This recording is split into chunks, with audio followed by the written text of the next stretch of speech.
अस्सलामु अलैकुम। कल्लोड़नि ऐं दाऊद पोटनि जे शुरूअ खां वठी हीअ दावा पई रही आहे त हू हज़रत अब्बास रज़ियल्लाहु ताला आने हज़रत सल्लल्लाहु अलैहि वसल्लम जो चाचो जे औलाद मां आहिनि। हिन सिलसिले में जेके बि नसबनामा हेसि ताईं पेश थिया आहिनि तिन जी हक़ीक़ी हैसियत अॻिते हली मालूम थींदी जॾहिं उन्हनि ते तफ़सीली तबसरो कयो वेंदो। हिते फ़क़ति एतिरो अर्ज़ु करणु मुनासिबु थींदो त जेसि ताईं उन्हनि ख़ानदाननि खे तारीख़ जे मंज़र ते अचण जो मौक़ो न मिलियो ऐं उन्हनि जा अहिवाल ऐं कारनामा गुमनामी जे परदनि हेठि दॿियल ऐं ढकियल रहिया तेसि ताईं संदन अब्बासियत जी नस्बत खे न रुगो गौर ऐं तहक़ीक़ सां परखियो वियो ऐं न वरी कंहिंखे उन ॻाल्हि सां इख़्तिलाफ़ जी का ज़रूरत ई महसूसु थी। पर जॾहिं संदन तक़दीर जो सितारो चमकियो ऐं हू पंहिंजनि रोशन कारनामनि सबबा आम शरत जे दरबार में हिकु इज़त वारे मसंद जा मालिक बणिजी विया तॾहिं जंहिं बि हंधि संदन ज़िक्र कयो वियो उते खेनि अब्बासी ई तस्लीम कयो वियो। उन दौर जे ज़िमेदार सवाने निगारनि मां कंहिं बि उन नस्बत खे बेबुनियाद न ठारायो आहे।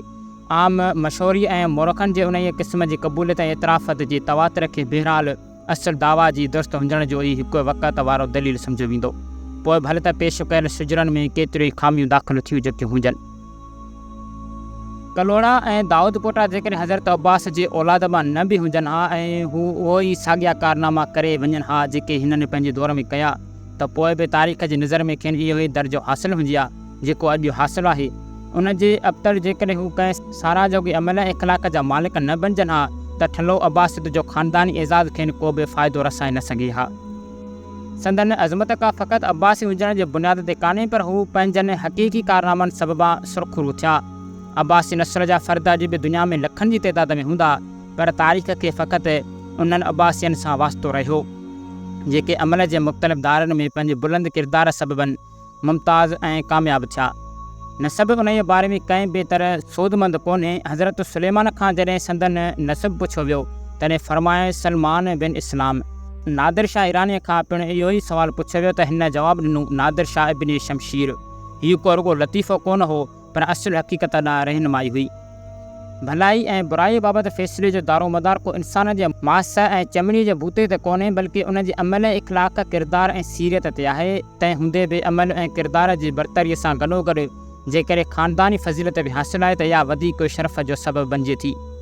कलोड़नि ऐं दाऊद पोटनि जो अब्बासी हुजणु जेकॾहिं साबित थी वञे त इहो बेशक संदन फज़ीलत में वाधारे जो सबबु बणियो।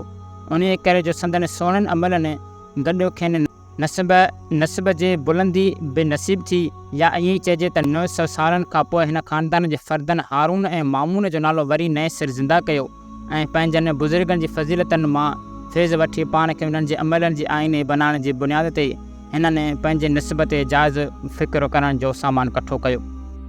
इन्हनि ख़ानदाननि जे अब्बास हुजण बाबति घणियूं ई शहादतूं किताबनि में आयल आहिनि। मसलन मुआसिर अमरा जे मुसनिफ़ ख़ुदा यार ख़ान जे बारे में लिखियो आहे त सिंध जो जागीरदार जो लेटीअ नाले सां मशहूरु आहे नस्ब में अब्बासी आहे ऐं सिंधी ज़बान में उन जे ख़ानदान जो लक़ब कलोड़ा आहे। वक़ा ऐं नादरी जे मुसनिफ़ मासूम अली मुहशर बि ख़ुदा यार ख़ान खे लेटी लिखियो आहे ऐं संदसि बयानु ग़ालिबन मुआसिर अमरा तां वरितलु आहे। तहफ़तुल इकराम में कलोड़नि जे हालात जी शुरूआति हिन रीति थियलु आहे त अहले इल्म खे मालूम हुअणु घुरिजे त नस्ब जा माहिर हिन ॻाल्हि ते मुतफ़िक़ आहिनि त कलोड़नि जे आला ख़ानदान जो सिलसिलो हज़रत रसूल अकरम सल्लल्लाहु अलैहि वसल्लम जिन जे चाचे हज़रत अब्बास रज़ियल्लाहु ताला सां मिले थो।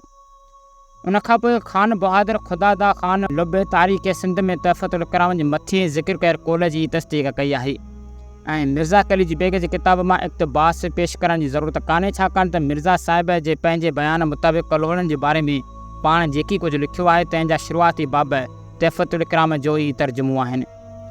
वधीक हवाला त को बि पतो न आहे त कलोड़नि जी ओज वारे वक़्त में उन्हनि जूं केतिरियूं तारीख़ूं लिखियूं वयूं पर असांजी नज़र में अॼु ताईं फ़क़ति हिकु किताबु आयो आहे जो कलोड़ा ख़ानदान जे मशहूरु हाकुम मियां नूर मोहम्मद अब्बासी जी हुकूमत वारे दौर में शाहनामे ऐं सिकंदर नामे जे तर्ज़ ते नज़म में लिखियलु आहे।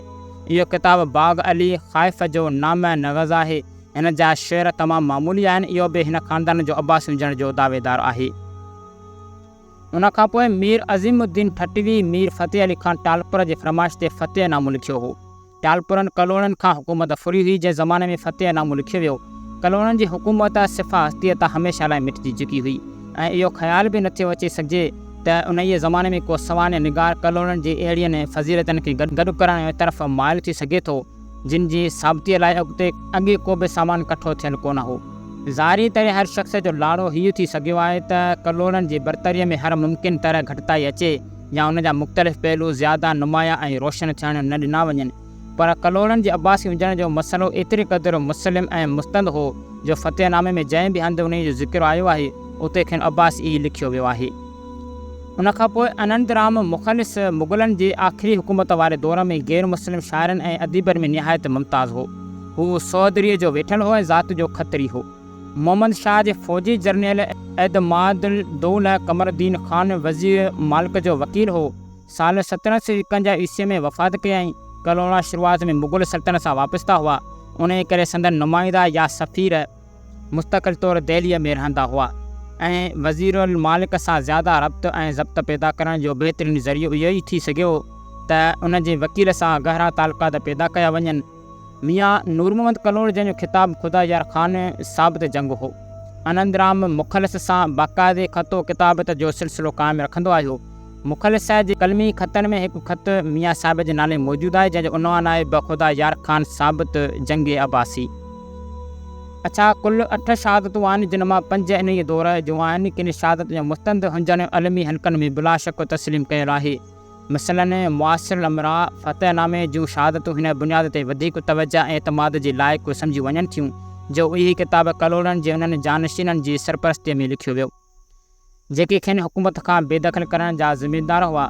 जेकॾहिं कलोड़नि जे अब्बासियत में ज़रे मातरबी उणाई हुजे हा त मीर अज़ीमुद्दीन ठटवीअ खां सरपरस्त टालपुर कंहिं बि तरह उन ॻाल्हि खे नज़रअंदाज़ न कनि हा, बल्कि उन जे तरदीक़ करण जी कोशिशि कनि हा। अनंतराम मुख़लिस जी शहादत उन सबबि वधीक वक़्त ऐं अहमियत वारी आहे जो मुग़ल सल्तनत जे मदारुल महमाम जे वकील हुजण करे हिंदुस्तान जे परगि॒णनि जे हाकुमनि जा अरीज़ा संदनी हथां मदारुल महमाम जे ख़िदमत में पेश थी सघंदा हुआ। अज़ान सवाइ हिन हक़ीक़त खां इनकार करे नथो सघिजे त उन वक़्तु कलोड़ा आम तरह अब्बासी मशहूरु थी चुका हुआ ऐं अनंतराम खे बि उन करे कलोड़नि खे अब्बासी करे ॼाणण में हबक कान थी। तहफ़तुल इकराम जी शहादतनि पंहिंजी जाइ ते जेकॾहिं कंहिं जे ख़्याल में बि बुनियाद आहे त घटि में घटि मथी ॿियनि शहादतुनि लाइ ख़ातिरी ॾेखारींदड़ वसीलो ज़रूरु आहे। उन वक़्त जे किताबनि मां 2 किताब अञा बि वधीक क़ाबिल ज़िक्र आहिनि। हिकिड़ो शेख अब्दुल रऊफ़ सेवाणी बखरी जे ख़तनि जो मजमूओ जेको मियां यार मोहम्मद ख़ान ऐं मियां नूर मोहम्मद ख़ान जो मंशी हो। इहो मजमूओ शेख साहिब जे साहिबज़ादे शेख मोहम्मद वफ़ा जो मरतब कयल आहे। शेख अब्दुल रऊफ़ उन्हनि मां घणा ख़त मियां साहिब जे पारां लिखिया हुआ। ॿियो मंशी शौक़ राम ठटवीअ जे ख़तनि जो मजमूओ आहे जेको मीर बाज़ार खान टालपुर जो मुंशी हो। हिन मजमूए में मियां ग़ुलाम शाह कलोड़ी, मियां मोहम्मद सरफराज़ कलोड़ी ऐं मीर बाज़ार खान वग़ैरह जा ख़त आहिनि। उन्हनि ॿिन्ही मजमूअनि में बि कलोड़नि ऐं दाऊद पुटनि खे अब्बासी करे लिखियो वियो आहे। इहे समूरियूं शहादतूं हर लिहाज़ खां कलोड़नि जे अब्बासी हुजण जे साबितीअ लाइ काफ़ी आहिनि।